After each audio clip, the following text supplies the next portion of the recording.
capek ya mempertahankan seseorang dalam hubungan. Apalagi kalau pasangan kamu atau kamu namanya inisialnya di sini.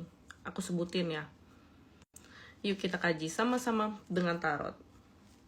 Yang mau private reading bisa klik linknya ada di bio aku atau save nomor aku kemudian chat ya. Aku tahu kamu udah capek banget pertahanin hubungan ini. Karena ya sebenarnya kamu tahu udah gak cocok gitu satu sama lain. Tapi kamu masih pertahanin karena kamu sayang. Dan kamu sayang juga sama waktu yang terbuang selama ini bareng dia. Kita buka energinya ya. Oke. Sebenarnya kamu itu energinya tuh menjaga gitu, menjaga, mempertahankan.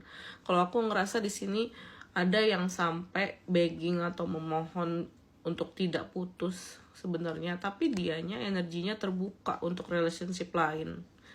Jadi sangat berlawanan ya bisa dibilang. Dan aku ngelihat orang ini tuh sebenarnya dia juga sebenarnya masih terbuka sama kamu. Hanya saja terbuka sama yang lain, beda ya.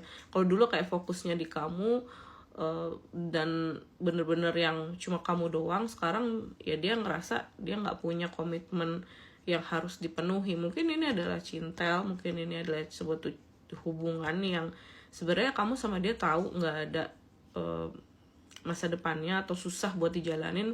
Mungkin juga yang pacaran beneran ada restu orang tua yang sulit, terus juga ada beda agama, beda keyakinan, pokoknya sesuatu yang sifatnya saklek gitu, yang pengen kamu tembus hal itu supaya terus sama dia. Kalau dari Knight of Coin, aku ngerasa sih sebenarnya ini nggak akan putus, jujur. Ini tuh nggak akan kemana-mana, sekalipun dia punya orang baru ya semoga enggak ya. Sekalipun dia punya orang baru, aku ngerasa dia akan stay terus di kamu. Kenapa? Karena ya nyawanya tuh udah di kamu gitu, jiwanya tuh udah di kamu kalau di sini. Dan dari Seven of Cups,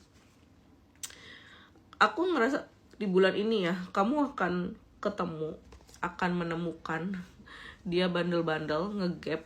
Buktinya dia mungkin ada yang udah kegap, ada yang udah ngegapin atau mergokin pasangan kamu, punya orang lain di sini atau centil-centil sama orang lain. Komen ya, karena ini udah bulan berjalan kan, udah tanggal berapa gitu, tanggal 6 atau tanggal berapa. Dan dimana aku ngerasanya kamu somehow kayak udah capek banget, nggak minta putus tapi ngebiarin tutup mata gitu ya. Biarin lah, yang penting gue tetap disayang, yang penting gue tetap jadi yang utama gitu. Kalau dari kartu Queen of Coins, jalanin aja kalau hati kamu masih serak sama hal itu ya. Cuma memang kamu harus pikirin lagi dampaknya buat mental kamu ke depannya. Karena aku ngelihatnya jadinya kamu desperate jaga orang ini, padahal orang ini tidak desperate jagain kamu. Jadi energinya pun dari dasarnya udah gak seimbang gitu ya. Dan ini hanya bikin mental kamu gak sehat aja. Sekian readingan dari aku kali ini, semoga membantu. Sampai jumpa di readingan selanjutnya. Bye.